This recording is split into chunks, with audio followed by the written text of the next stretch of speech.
So students, now we will discuss accounting concepts in detail. The Association of Certified Public Accountants in the USA means कि जो America में जो suggest किए गए थे accounting concepts वे थे 14, लेकिन इनमें से कुछ कंट्रोवर्शियल थे. So professor R.N. Anthony has assumed 10 accounting concepts as important, जिसमें से कि 10 को ही क्या माना गया है, इम्पॉर्टेंट माना गया है, और वो 10 को ही अब हम सीक्वेंस वाइज डिस्कस करेंगे. First is entity concept. Entity concept क्या होता है? According to this concept business is treated as a separate entity and distinct from its owner, creditors, managers and others. मतलब जो बिजनेस है उसको अलग एक संस्था माना जाता है. किससे? चाहे वो इसका ऑनर है, चाहे इसके मैनेजर हैं, चाहे वो क्रेडिटर्स है, वेदर कोई भी इंस्टीट्यूशन है, बिजनेस को एक अलग आइडेंटिटी दी जाती है. In other words, the owner of a business is always considered as distinct and separate from the business he owns. चाहे इसमें जो इसका ऑनर है, प्रोप्राइटर है, weather he has invested money in this business, लेकिन फिर भी उसको इससे क्या माना जाएगा? अलग माना जाएगा. मतलब जब भी हम बिजनेस के अकाउंट मेंटेन करेंगे तो बिजनेस को एक अलग एंटिटी माना जाएगा और जो इसका ऑनर है उसको अलग माना जाएगा. तो business unit should have a completely separate set of books and we have to record business transaction from firm's point of view and not from the point of view of the proprietor. Means कि जो business के transaction है उसको business के point of view से ही enter किया जाएगा, ना कि उसके ऑनर के पॉइंट ऑफ व्यू से. जो प्रोप्राइटर है, ये ऑनर होता है, is treated as a creditor of the business to the extent of capital invested by his in the business. तो अगर उसने, चाहे वो उसका ऑनर है बिजनेस का, चाहे उसने उसमें पैसा इन्वेस्ट किया है, लेकिन फिर भी वो उसका क्या माना जाएगा? क्रेडिटर, लेनदार माना जाएगा. And the capital treated as liability. जो उसने कैपिटल उसमें इन्वेस्टमेंट किया है वो फर्म के लिए क्या हो जाती है कि लाइबिलिटी है. फर्म ने उसकी क्या है? देनदारी बन जाती है कि उसने उसको प्रोप्राइटर को वापस देना है. Because it is assumed that the firm has borrowed funds from its on proprietor instead of borrowing it from outside party. तो ये माना जाता है कि जो बिजनेस है उसने उधार लिया है किससे? इसके प्रोप्राइटर से. It is for this reason that we also allow, अगर उसने उसमें पैसा इन्वेस्ट किया है, कैपिटल इन्वेस्ट की है, तो बदले में जो बिजनेस है उसको रिटर्न में क्या देता है? Interest on capital. और अगर कोई जो बिजनेसमैन है उसमें से कुछ विदड्रॉ करता है, कोई गुड्स हैं या कैश विदड्रॉ करता है बिजनेस में, तो ये उसके लिए एक टाइप से खर्चा हो जाता है. किसके लिए? बिजनेसमैन के लिए. तो अगर उसने कोई गुड्स ड्राइंग किए हैं या कैश ड्राइंग किया है तो जो बिजनेस है वो उस पर इंटरेस्ट लेगा. इंटरेस्ट ऑन, जिसको हम बोलते हैं इंटरेस्ट ऑन ड्राइंग्स. इसीलिए कहते हैं due to the separate legal separate entity concept proprietors house, his personal investment in security, his personal car and personal income and expenditure are kept separate from the accounts of the business entity. Means जो proprietor है उसके accounts अलग से maintain वो खुद करेगा, जो भी इसका पर्सनल डाटा है, और जो बिजनेस का अकाउंट है वो अलग से मेंटेन किया जाएगा. इन ब्रीफ हम कह सकते हैं only business transaction are recorded and not for the personal transaction of the owner. Personal assets of the owner or shareholder are not considered while recording the assets of the firm. And third is income is the property of the firm. ये जो income हुई है business की वो firm की property मानी जाएगी जब तक कि वो ऑनर को डिस्ट्रीब्यूट नहीं कर दी जाती. Now we will study what is dual aspect concept. Dual aspect concept को हम डबल एंट्री, जैसा कि आप लोगों ने +1 में ये प्रिंसिपल स्टडी भी किए होंगे. डुअल एस्पेक्ट कंसेप्ट क्या होता है? Double entry system. कि हम जब भी कोई बिजनेस में ट्रांजैक्शन होती है तो एक अकाउंट डेबिट होता है और दूसरा अकाउंट क्या होता है? क्रेडिट. सपोज करो कि हमने गुड्स परचेज किए हैं तो purchase account will be debited and to cash. Means कि कैश जा रहा है और परचेज आ रहा है, तो purchase account debit and cash account will be credit. This concept is based on double entry system of bookkeeping. This is the core concept of accounting. Means कि अकाउंटिंग जो है हम ये कह सकते हैं जितना भी हम जर्नल बनाएंगे अकाउंट्स के अंदर वो पूरा जर्नल किसके ऊपर बेस होता है? Double entry. क्योंकि पूरी जर्नल में हम क्या बनाते होते हैं? Double entries. One side is debit and another side is credit. Every business transaction effects of at least two aspects of the business. Every transaction has two sides at least. If an account is debited, another account must be credited. Every financial transaction involves duality of the, कोई भी transaction है उससे वो to accounts को effect करेगी. एक होगा yielding of a benefit, दूसरा एक उसको यील्ड करेगा, गेन करेगा, और दूसरा उसको बेनिफिट को देगा. This principle is based on the famous Newton's law of motion. To every action there is always an equal and opposite reaction. कि अगर कोई क्रिया होती है तो वापस में उसकी क्या होती है, एक प्रतिक्रिया होती है. Under this concept every debit must, अगर कोई डेबिट हो रही है चीज़ तो उसके रिवर्स में क्या होगा, क्रेडिट होगा. अगर कोई चीज़ क्रेडिट हो रही है तो उसके रिवर्स में डेबिट होगा. And upon this dual aspect has been raised the whole structure of double entry system of accounting. इसलिए इस बेस पर क्या बनाई हुई है accounting equation, assets is equal to liability plus capital. हम इसके लिए एक एग्जांपल लिख सकते हैं. सपोज करते हैं A business start his business with 4 lakh है. ए ने बिजनेस स्टार्ट किया है कितने में, 4 लाख उसने कैश लगाए हैं और 1 लाख का उसने लोन लिया है. वो इस 5 लाख से उसने क्या किया है, उसने एसेट्स खरीदे हैं. तो हमारी अकाउंटिंग इक्वेशन क्या होगी, asset equal to liability plus capital. Asset कितने के आएंगे, 5 लाख के, इज इक्वल टू लाइबिलिटी क्या है कि उसने लोन लिया, दैट इज़ 1 लाख, और प्लस उसने जो कैपिटल उसकी खुद की कैपिटल इन्वेस्ट की, दैट इज़ 4 लाख. तो both accounts should be equal, 5 is equal to 5. तो इसी बेस्ड पर, इसी अकाउंटिंग इक्वेशन की वजह से जो हमारी बैलेंस शीट है वो हमेशा क्या होती है, टैली बराबर होती है. इसलिए हमेशा जो एसेट्स हैं और लाइबिलिटीज़ हैं वो क्या होते हैं, हमेशा बराबर होते हैं. किसकी वजह से, डबल एंट्री सिस्टम की वजह से.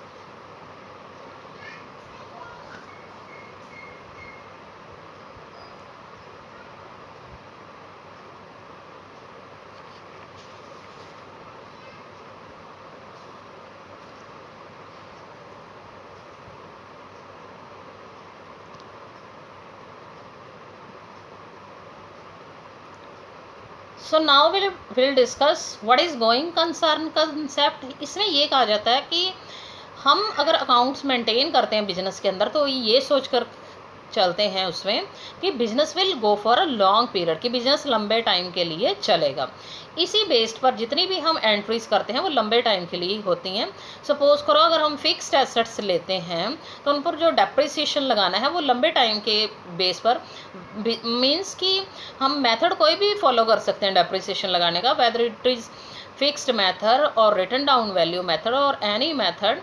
लेकिन हम ये मानकर चलते हैं कि बिजनेस जो है वो एक लंबे टाइम के लिए चलेगा और इसी बेस्ड पर जो अकाउंटिंग एंट्रीज हैं वो मेंटेन की जाएंगी. जैसे कि इसमें एक एग्जांपल दिया गया है, कहते हैं machinery is purchase which would last, से कि अगर हम एक मशीनरी ख़रीदते हैं और हम ये मानते हैं कि वो 10 सालों तक चलेगी, और वो मशीनरी सपोज करो हमने 10,000 में या 1 लाख में ख़रीदी है, तो अगर वो 10 साल तक चलेगी तो हम डिवाइडेड बाय 10 करके उसका पर ईयर क्या निकाल लेंगे, डेप्रिसिएशन लगाएंगे. तो इसी पर हमारी इस मेथड पर, गोइंग कंसर्न कंसेप्ट पर हमारा फिर डेप्रिसिएशन बेस्ड होता है. Next is accounting period concept. Means कि अगर हम अकाउंट्स बनाएंगे तो हम एक पीरियड को लेकर चलते हैं, दैट इज़ फॉर 12 मंथ. और जैसे कि हमें पता है जो कैलेंडर ईयर होता है वो 1 साल का होता है, which will be start from 1 January to 31 या 31 दिसंबर. लेकिन जो बिजनेस का अकाउंटिंग पीरियड है that is from 1 April to 31 March. और जितने भी हम फाइनेंशियल स्टेटमेंट्स बनाएंगे वो इस पीरियड के लिए 1 साल के अंदर बनाएंगे, और उससे हमें पता चलेगा बिजनेस की क्या प्रॉफिट है और क्या लॉस है. अगर ये अकाउंटिंग पीरियड नहीं होगा तो मतलब हमारे पास एक प्रॉपर टाइम नहीं होगा कि बिजनेस कब स्टार्ट हुआ. ऐसे तो वो जब लिक्विडेशन होगी बिजनेस की, जब हम समाप्ति होगी उस टाइम के हम प्रॉफिट, उसी हिसाब से बिजनेस नहीं चलता. तो जो अकाउंट्स में क्या है, टाइम फिक्स्ड है कि हमने जो प्रॉफिट एंड लॉस देखना है वो 1 साल का देखना होता है, ताकि हम अकाउंट्स की किसी दूसरे बिजनेस के साथ या खुद उस बिजनेस का क्या पता लगा सकें, profit and loss. And 5th is money measurement concept. What is money measurement concept, कि केवल वही ट्रांजैक्शंस रिकॉर्ड की जाएंगी किसके अंदर, बिजनेस के अंदर, which can be measured in money, जिनको कि पैसे में मापा जा सकता है उनको ही रिकॉर्ड किया जाएगा। कोई भी क्वालिटेटिव है, जैसे कि कोई फॉर एग्जांपल किसी की हेल्थ कंडीशन है, वो मतलब बैड है या गुड है, वर्किंग कंडीशन है, trade union and management relation है, कोई ऑनेस्टी है, लॉयल्टी है, तो that will be not recorded, क्योंकि हम उसको मेजर नहीं कर सकते किसके अंदर, मनी के अंदर। तो only quantitative data which can be converted in money will be recorded in accounts. तो वही ये प्रिंसिपल्स हैं जिनको कि फॉलो किया जाएगा अकाउंट्स मेंटेन करते हुए। जैसे कि इन्होंने एक एग्जांपल दिया गया है, कहते कि the various assets of business, अगर हम कहते हैं कि बिजनेस में ये एसेट हैं, 4 मशीन्स हैं, 1 बिल्डिंग है, 1 लाख का कैश है, 5 टन रॉ मटेरियल है, तो इन सब को से कोई मतलब हमें उनकी वैल्यू ही जब नहीं पता, तो सबसे पहले हम उनकी वैल्यू पता लगाएंगे किसके अंदर, मनी के अंदर, फिर हम उसका रिकॉर्ड करेंगे किसके अंदर, बैलेंस शीट के अंदर।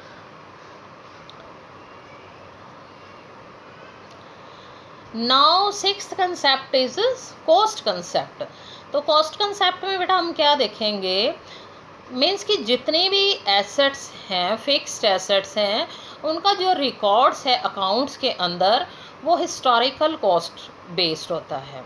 उसमें हमने ये है कि जितने में हमने कोई भी फिक्स्ड एसेट परचेज की थी, जिस टाइम पर हमने उसको ख़रीदा है, तो वो उस वैल्यू के अंदर ही रिकॉर्ड की जाएगी किसके अंदर, बैलेंस शीट के अंदर। चाहे आज उसका मार्केट प्राइस कुछ भी हो, दैट इज़ नॉट वैल्यूएबल, तो जिस टाइम हमने उसको ख़रीदा था उस टाइम उसकी क्या वैल्यू थी, तो उसी हिसाब से हमें रिकॉर्ड करना पड़ता है, तो ही हम हर साल उस पर एक सही तरीके से या प्रॉपर तरीके से क्या लगा सकते हैं, depreciation. According to this concept the value of an assets is to be determined on the basis of acquisition. होता है कि जिस कॉस्ट पर हमने उसको प्राप्त किया था, उस एसेट्स को खरीदा था, तो उस बेस पर उसकी रिकॉर्डिंग होगी किसके अंदर, बिजनेस के अंदर। एंड द ओरिजिनल और एक्विजिशन कॉस्ट रिलेट्स टू, वो जो एक्विजिशन कॉस्ट है वो किससे जुड़ी होती है, पास्ट एंड देयरफॉर, इसलिए उस कॉस्ट को हम क्या बोलते हैं, हिस्टोरिक। हिस्ट्री मीन्स वो जब हमने जिस कॉस्ट में खरीदी थी, इसलिए उसको क्या बोलते हैं, historical cost. It is the basis for the valuation of the assets in the financial statements. Further cost concept means original और एक्विजिशन कॉस्ट, इसमें से हम क्या लेस करते हैं, depreciation, charge on the assets. For example a machinery was purchased in 2002 at a cost of ₹1 lakh. In the year 2002 में हमने एक मशीनरी खरीदी है, कितने में, 1 लाख में। And afterwards this assets will be shown in the balance sheet at a cost price of 1 lakh में वो शो की जाएगी, लेस डेप्रिसिएशन जो भी 2002 में उसका लगा, तो उसमें से वो डेप्रिसिएशन लेस करके 2003 में आके उसको शो किया जाएगा। The effect of cost concept seem to be irrelevant when the price of the assets goes on increasing in the, तो ये जो हमारा कंसेप्ट है कॉस्ट कंसेप्ट, ये एक टाइप से हिस्टोरिकल बेस्ड है, तो कहते हैं इसलिए इसकी ये इररेलिवेंट है, इतना मतलब ये सही नहीं है ये कंसेप्ट, क्योंकि मार्केट में चाहे हमारी वो एसेट्स है, उसकी जो वैल्यू है वो हर टाइम क्या होती रहती है, चेंज होती रहती है। सपोज करो अगर उसकी वैल्यू अगर हमने बैलेंस शीट में 8000 लिखी है और आज के दिन उसका मार्केट प्राइस 10,000 है, तो इसलिए कहते हैं जो ये कंसेप्ट है वो क्या हो जाता है, इररेलेवेंट हो जाता है। In such a case the balance sheet does not exhibit, इसलिए कहते हैं कि आज के दिन अगर उस कोई 8000 की वैल्यू जो बैलेंस शीट में शो हो रही है, अगर उसकी वैल्यू 10,000 है, तो वो कोई फाइनेंशियल जो पोजीशन है बिजनेस की वो सही तरीके से शो नहीं करेगा। It has therefore become a matter of dispute among the accountants, इसलिए हमेशा जो अकाउंटेंट्स हैं उनके बीच में एक वाद विवाद चलता रहता है कि कौन सा मेथड सही है, हिस्टोरिकल कॉस्ट या फिर current cost, but the majority of the accountants are in favor of disclosing the assets, especially for those assets on which depreciation has been charged। Means कि मेन मेथड जो use होना चाहिए वो fixed assets ही होना चाहिए। जो हमारा historical जो हिस्टोरिकल कॉस्ट है वही सही बैठता है अगर हमने क्या लगाना है, डेप्रिसिएशन, क्योंकि करंट अगर हम मेथड लगाएंगे तो डेप्रिसिएशन लगाना फिर क्या हो जाएगा, डिफ़िकल्ट हो जाएगा। They also feel that technology has not developed considerably and it is difficult to ascertain the current cost of the ancient machine. तो मतलब जो ये एक टेक्निकल है, इसमें कमी है, क्योंकि जो हमने पुराने टाइम पर मशीनें खरीदी हुई हैं उसकी करंट कॉस्ट भी निकालना क्या हो जाता है, मुश्किल हो जाता है। If the current cost is ascertained on the basis of price index there are many difficulty in getting the relevant price. अगर हम एक प्राइस इंडेक्स लेते हैं एट करंट की क्या प्राइस इंडेक्स है जो कि पुरानी मशीनों के लिए, तो वो प्राइस इंडेक्स निकालना भी क्या हो जाता है, मुश्किल हो जाता है।